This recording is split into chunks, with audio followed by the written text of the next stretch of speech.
আজকে আমার খামারে প্রতি মাসে ১ দিন করে যে কাজটা আমাকে করতেই হয় এবং যেই কাজের জন্য আসলে আমার খামারের খরচটা কমে যায়, লাভ বেশি হয় সেটা সম্পর্কে জানা। আর এই কাজটি হচ্ছে খামারের খাবারের খরচ কমানো। যদি আপনি খাবারের খরচটা না কমাতে পারেন তাহলে কিন্তু আপনি কখনোই লাভের মুখ দেখতে পারবেন না।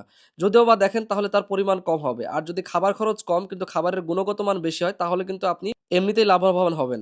আর এই কাজের জন্য প্রতি মাসে আমরা ১ দিন রাজশাহী শহরে আসি এবং শহরে এসে প্রিমিক্স তৈরির সকল উপকরণ নিয়ে যাই। প্রিমিক্স বলতে গেলে কি আসলে এমন একটা রেডি মিক্স যেটার মধ্যে আপনি ভাত দেন আর ভুট্টা দেন আর ধান দেন।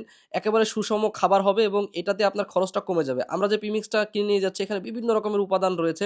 যে উপাদানগুলো সম্পর্কে আমি ডিটেইলস ভিডিও একেবারে কতটুকু প্রয়োজন সবকিছু কিন্তু দিয়ে রেখেছি আমার YouTube এর চ্যানেলে আপনারা দেখলে বুঝতে পারবেন।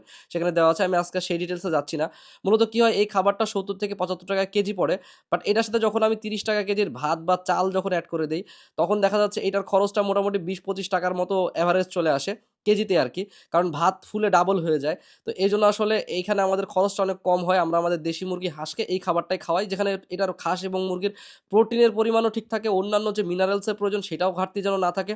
পাশাপাশি এটার জন্য যে আপনার অন্যান্য যে উপাদানগুলো প্রয়োজন সেগুলো সবকিছু যেন এখানে ঠিকঠাক থাকে। ডিমে যেন কোনো ঘাটতি না পড়ে সবকিছু। আর এখানে দেখতে পাচ্ছেন এই যে প্রোটিন দিচ্ছি, রাইস মিল দিচ্ছি, অনেক কিছু সয়া মিল দিচ্ছি, সবকিছু রয়েছে। এখানে শুটকির গুঁড়া আছে, তারপরে আপনার বিভিন্ন রকমের মিনারেলস রয়েছে। এখানে এত পরিমাণে উপাদান রয়েছে যেগুলো আসলে এখনো একটা ভিডিওতে মানে বলাটাও কঠিন। আমি ডিটেইলস ভিডিও এটার জন্য রেখে দিয়েছি। এখানে দেখতে পাচ্ছেন যে মিনারেলস গুলা যেখানে দেখতে পাচ্ছেন প্রিমিক্স, অন্যান্য লাইসিন, অন্যান্য আরো অনেক জিনিস রয়েছে এখানে কোলেস্টিন সবকিছু রয়েছে এখানে। এগুলো আমি ডিটেইলস ভিডিও আপনাদের দেওয়া আছে কতটুকু লাগবে না লাগবে সবকিছু দিয়ে দিয়েছি।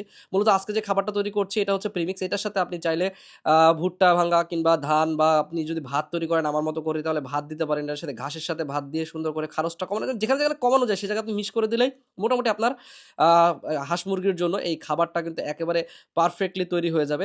আর এটা আজকে শুধু আমার জন্য তৈরি করছি তা না। এটা মুন্সিগঞ্জ সিরাজদি খানের আমাদের এক ভাই। উনি রেগুলার আমাদের কাছ থেকে এই প্রিমিক্স নেয়, কিনে নেয় আরকি। আমরা যখন কিনতে যাই উনার জন্যও কিনে নিয়ে আসি। কারণ অনেক জায়গায় পাওয়া যায় না সব উপাদানগুলো। এতগুলো উপাদান সব জায়গায় একসাথে পাওয়া যায় না। আমাদেরই খুব কষ্ট হয়ে যায়। শহরে ঘুরে ২-১ দোকান ঘুরে তারপরে কিনতে হয়। এবং খুব ভালোভাবে মিশ্রিত করতেছি। আমাদের যেহেতু কোনো মিক্সার মেশিন নাই, তাই আমরা হাত দিয়ে মিক্সার করতেছি। আর আমার একটু হালকা ঠান্ডা লাগছে তাই আমি আসলে মিক্সার করতে পারতেছি না। তাই শাওনকেই দিছি যে, "তুমি মিক্সার করো। ধুলা-টুলায় গেলে আমার একটু সমস্যা হচ্ছে।" তো মিক্সার করে সুন্দরভাবে এটাকে বস্তায় করে উনার জন্য আমরা আজকে করেছি ৪০ কেজি এবং আমাদের জন্য ১০ কেজি। কারণ আমাদের এখন হাঁস মুরগির পরিমাণ তুলনামূলক কম। আমাদের যখন অনেক বেশি হাঁস মুরগি ছিল তখন আমাদের মাসে মোটামুটি ১০০ কেজির মতো শুধু প্রিমিক্সই লাগতো। তবে এখন একটু কম। আশা করি কিছুদিন পরে আমাদের হাঁস মুরগির পরিমাণ বাড়লে তখন আমাদেরও প্রচুর পরিমাণে প্রয়োজন পড়বে। কারণ এই প্রিমিক্সটা আমরা ভাতের সাথে এড করে দিলেই মোটামুটি ফিড হয়ে যায়। এবং আপনি যদি সরাসরি ফিড বানাতে চান, যে ফিড কোম্পানির যে ফিড সেই ফিডের মতো করতে গেলে শুধু ভুট্টা ভাঙ্গা দিয়ে দিবেন এর মধ্যে। একই জিনিস ফিডের মধ্যেও থাকে। কিন্তু দেখা যাচ্ছে মাসে যদি একদিন এই কষ্টটা করি তাহলে আমার অনেক টাকা খরচ কমে যায়। আর এই ফাঁকে আমাদের খামারে একজন ভিজিটর এসেছিল যাকে আমরা গত ভিডিওতে দেখিয়েছিলাম। উনি আমাদেরকে এই লিটার পরিবর্তনের একটা জিনিস দেখিয়ে দিল। সেটা হচ্ছে যে এই আমরা যখন তুষটা চেঞ্জ করে দেই যেটা ধানের চটা বলি সেই চলটাগুলোকে যখন চেঞ্জ করে দেই আমরা তখন যেই একটা গুঁড়ার মতো থাকে এই গুঁড়াটা কিন্তু আমরা পরিষ্কার করে বা চালার জন্য একটু সুবিধা করতে পারতেছিলাম। তো ভাই বলল এই যে এইভাবে আপনি চালতে পারেন। তাই উনার পরামর্শ নিয়ে আমরা এভাবে চেলে একটা নেট দিয়ে চেলে তারপরে এটাকে আমরা আমাদের কোয়েল পাখির যে শেড রয়েছে সেটাতে আমরা চেঞ্জ করে দিব। তো আসলে আমরা কারো পরামর্শই কখনো ফেলি না। তাই আপনাদের কাছ থেকে আমরা পরামর্শ চাচ্ছি। আমাদের এই চলটাগুলা এখনো কিছু পরিমাণ চলটা আমাদের এই পাখির চোখের মধ্যে যাচ্ছে। তো এটা আসলে কি করা যায়? যদি আপনাদের কোনো সমস্যার সমাধান থাকে আমাদেরকে জানাবেন। আমরা আপনাদের সমস্যার সমাধান অবশ্যই ইমপ্লিমেন্ট করব। আর আপনি কোন জেলা থেকে আমাদের ভিডিওটি দেখছেন এবং আপনাদের আজকের এই ভিডিওটি কেমন লেগেছে অবশ্যই কমেন্ট করে জানাবেন।